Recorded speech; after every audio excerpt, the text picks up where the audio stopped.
السلام علیکم ناظرین، میں آپ کے سامنے قرآن پاک کی سورۃ بقرہ جس کی آیت نمبر 61 اس کا ترجمہ اور تفسیر آپ کے سامنے پیش کر رہی ہوں۔ آپ سب بہنیں میرے ساتھ رہیں گی اور شیئر کریں گی اور سبسکرائب کریں گی۔ اعوذ باللہ من الشیطان الرجیم، میں پناہ مانگتی ہوں شیطان مردود سے۔ شروع کرتی ہوں اللہ کے نام سے، بسم اللہ الرحمن الرحیم، شروع کرتی ہوں اللہ تعالیٰ کے نام سے جو بڑا مہربان نہایت رحم کرنے والا ہے۔ ذالک بأنہم کانوا یکفرون، یہ اس لیے کہ وہ اللہ کے احکام نہیں مانتے تھے، بآیات اللہ، اور وَيَقْتُلُونَ النَّبِيِّينَ، اور اللہ تعالیٰ کی آیات یعنی ان کے احکام بھی نہیں مانتے تھے، وَيَقْتُلُونَ النَّبِيِّينَ بغیر الحق، اور پیغمبروں کا ناحق خون کرتے تھے۔ ذَلِكَ بِمَا عَصَوْا، یہ اس لیے کہ نافرمان تھے، وَكَانُوا يَهْتَدُونَ، اور وہ حد سے بڑھتے تھے۔ تو ناظرین، اس آیات کی کچھ تفسیر کچھ ایسے ہے، یکفرون نہیں مانتے تھے، یہ لفظ کفر سے نکلا ہے جس کے معنی ہے چھپانا۔ یہاں اس سے مراد یہ ہے کہ بنی اسرائیل کفر اور انکار کے عادی بن چکے تھے۔ آیات اللہ، اللہ تعالیٰ کی نشانیاں، اس کا واحد آیت ہے جس کے معنی نشانی کے ہیں۔ قرآن مجید کے گول گول دائروں کو بھی آیت اس لیے کہا جاتا ہے کہ وہ فکروں کے ختم ہونے کا نشان ہوتے ہیں۔ آیت اللہ تعالیٰ سے مراد انبیاء کے معجزے بھی لیے جاتے ہیں، آسمانی کتابیں اور اللہ تعالیٰ کے احکام بھی مراد ہوتے ہیں۔ یقتلون، خون کرتے تھے، بنی اسرائیل انکار اور سرکشی کے حد سے آگے گزر کر پیغمبروں کو قتل کرتے تھے۔ وہ حضرت سیہیا، یرمیہ، ذکریہ اور یحییٰ علیہ السلام جیسے انبیاء کو قتل کرنے کے درپے ہوئے۔ اللہ تعالیٰ نے فرمایا کہ بنی اسرائیل دو جرموں کے عادی ہو چکے تھے۔ ایک یہ کہ وہ اللہ تعالیٰ کے حکموں پر خوشی خوشی عمل نہیں کرتے تھے، بلکہ خام خواہ بال کی کھال نکالتے اور کٹ ہوتی سے بے جا اعتراض کرتے۔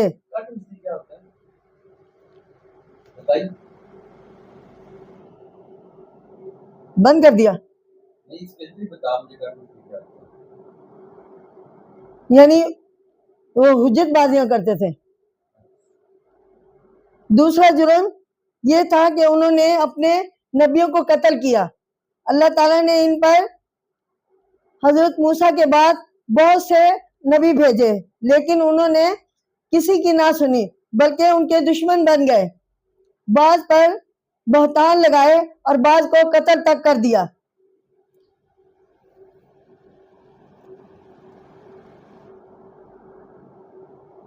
یقتلون، خون کرتے تھے، بنی اسرائیل انکار اور سرکشی کے حد سے اور آگے گزر کر پیغمبروں کو قتل کرتے تھے۔ تو ناظرین، اس آیت میں ان جرائم کی وجہ بھی بیان کر دی گئی ہے کہ وہ اللہ اور اس کے رسولوں کے حکموں کی نافرمانی کرتے تھے اور اس کے مقرر کی ہوئی حدوں سے باہر نکل جانے کے عادی ہو چکے تھے۔ اس کا نتیجہ یہی ہوتا تھا کہ وہ اللہ کی آیتوں کی طرف سے منہ موڑے اور نبیوں کو قتل کرے اور اپنے اعمال کی شامت سے عذاب الہی میں مبتلا ہوتے۔ تو ناظرین، اب میں آپ کے سامنے سورۃ بقرہ کی آیت نمبر 63 اور 62 بیان کروں گی۔ ان الذین آمنوا والذین ہادوا والنصارى، یعنی بے شک جو لوگ ایمان لائے اور جو لوگ یہودی ہوئے، والنصارى اور نصاری، والصابئین اور صابی، من آمنا جو ایمان لایا، باللہ اللہ پر، والیوم الآخر اور آخرت کے دن پر، وعامل الصالحات اور جنہوں نے عمل اچھے کیے، نیک کیے، فلہم اجرہم تو ان کے لیے بدلہ ہے ان کے رب کے پاس، اجرہم عند ربہم یعنی ان کے لیے اللہ تعالیٰ کے پاس اجر ہے، بدلہ ہے، جزا ہے، ولا خوف علیہم اور ان پر کچھ خوف نہیں ہوگا، ولا ہم یحزنون اور نہ وہ غمگین ہوں گے۔ یہ آیت نمبر 62 کا ترجمہ ہے اور اس کی تشریح آپ کے سامنے بیان کر رہی ہوں۔ آمنو ایمان لائے، یہاں ایمان لانے سے مراد مسلمانوں کی جماعت میں شامل ہو جانا ہے۔ ہادو یہودی ہوئے، جو لوگ طبقہ یہود میں داخل ہیں، خواہ بنی اسرائیل میں ہو یا نہ ہو۔ نصارہ انصار کی، انصارہ جمع ہے نصرانی کی۔ فلسطین میں ایک قصبہ ناصرہ ہے جہاں حضرت عیسیٰ علیہ السلام پیدا ہوئے۔ اسی قصبہ کے نسبت سے حضرت عیسیٰ مسیح ناصرہ کہلاتے ہیں اور آپ کے ماننے والوں کو نصارہ کہا جاتا ہے، یعنی ناصرہ میں پیدا ہونے والے مسیح کی امت۔ صابئین صابی کے لفظی معنی ہے اپنے دین سے منہ موڑ کر کسی اور دین کی طرف مائل ہو جانے والا۔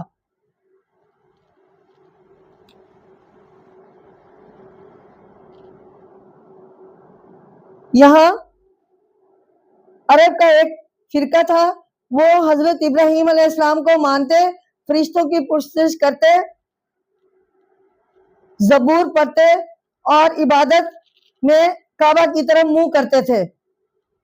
عرب انہیں صابی بے دین کے معنی میں کہتے تھے۔ اللہ تعالیٰ نے اس آیت میں خاندان اور نسل کی بڑائی کی غلط فہمی کو دور کیا ہے اور یہ اعلان کیا کہ اللہ تعالیٰ کے نزدیک نام اور لقب کوئی چیز نہیں اور نہ اس کے ہاں کسی مخصوص نسل یا قوم کی خاندانی عزت کو امتیاز قابل اعتبار ہے۔ لوگ خواہ کسی نسل یا قوم سے تعلق رکھتے ہوں اور خواہ ان کا لقب کچھ بھی ہو، ان کی نجات کے لیے دو باتیں ہونا ضروری ہیں۔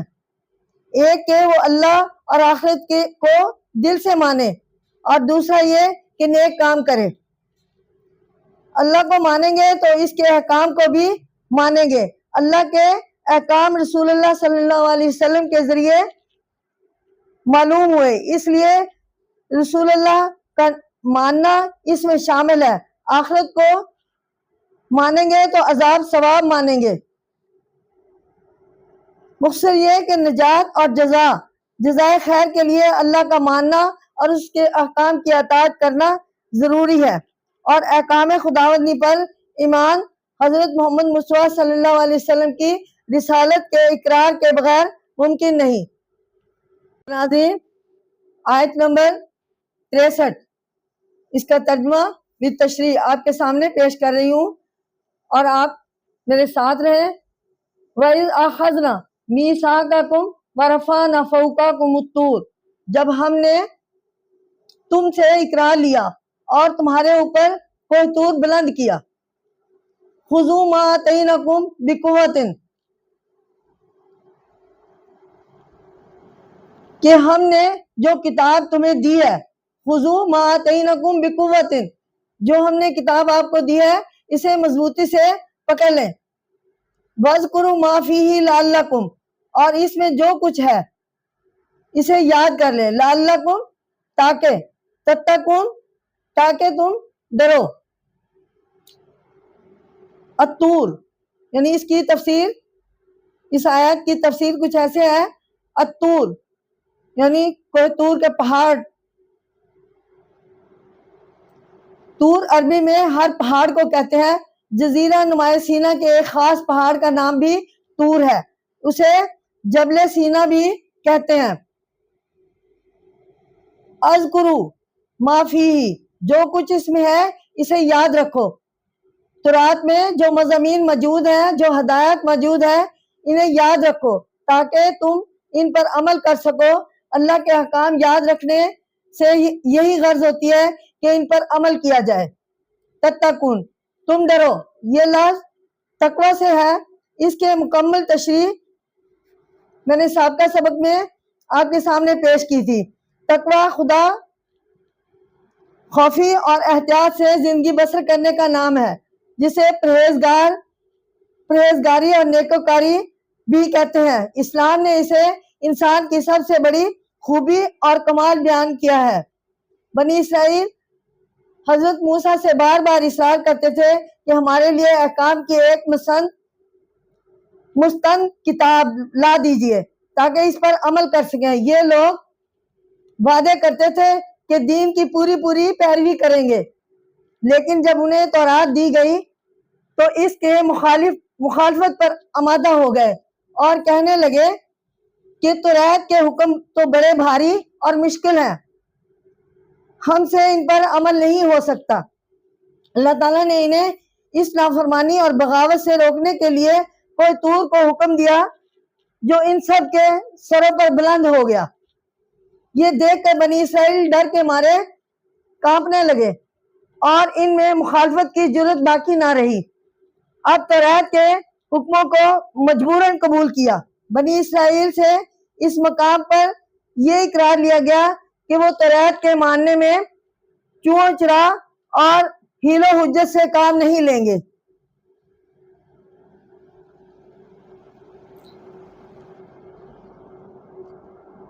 اور انہیں کہا گیا کہ اس آسمانی کتاب کے احکام اور مضامین کو زندگی بسر کرنے کا قانون بناؤ، ان پر پابندی سے عمل کرو تاکہ تم میں تقوی، اللہ تعالیٰ کا ڈر اور خوف پیدا ہو۔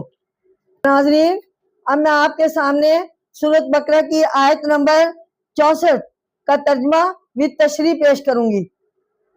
ثم تولیتم من بعد ذالکم، پھر تم اس کے بعد پھر گئے۔ فلولا فضل اللہ علیکم، سو اگر تم پر اللہ کا فضل ورحمت اور اس کی رحمت، اس کی مہربانی، لکنتم من الخاسرین، نہ ہوتی تو تم ضرور تباہ ہو جاتے۔ خاسرین، تباہ ہونے والے، اس کا مادہ ہے خسارہ بھی ہے، اسی لفظ سے بنا ہے۔ اس کے معنی گھاٹا اور نقصان کے ہیں۔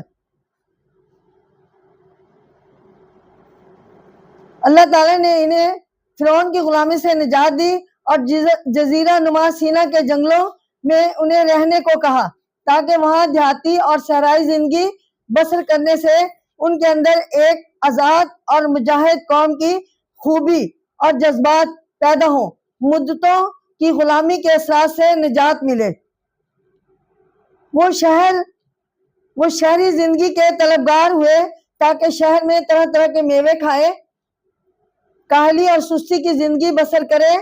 اللہ تعالیٰ نے ان کی یہ خواہش بھی پوری کر دی۔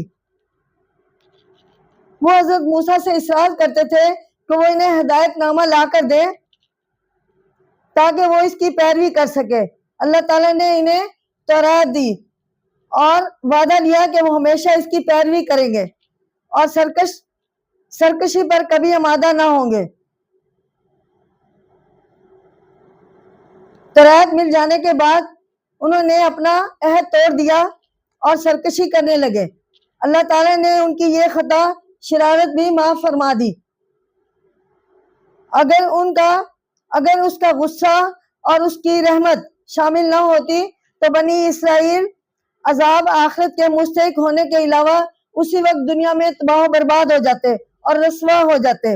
اللہ تعالیٰ نے انہیں اپنی رحمت سے حضرت سموئیل، حضرت داؤد علیہ السلام، حضرت سلیمان علیہ السلام اور دوسرے انبیاء بھیج کر بنی اسرائیل کو نصیحت کی اور ہدایت کی راہ بتائی۔ اس انبیاء نے انہیں راہ راست پر لانے کی ہر ممکن کوشش کی۔ یہ خدا کا فضل تھا، ورنہ یہودی تو اپنے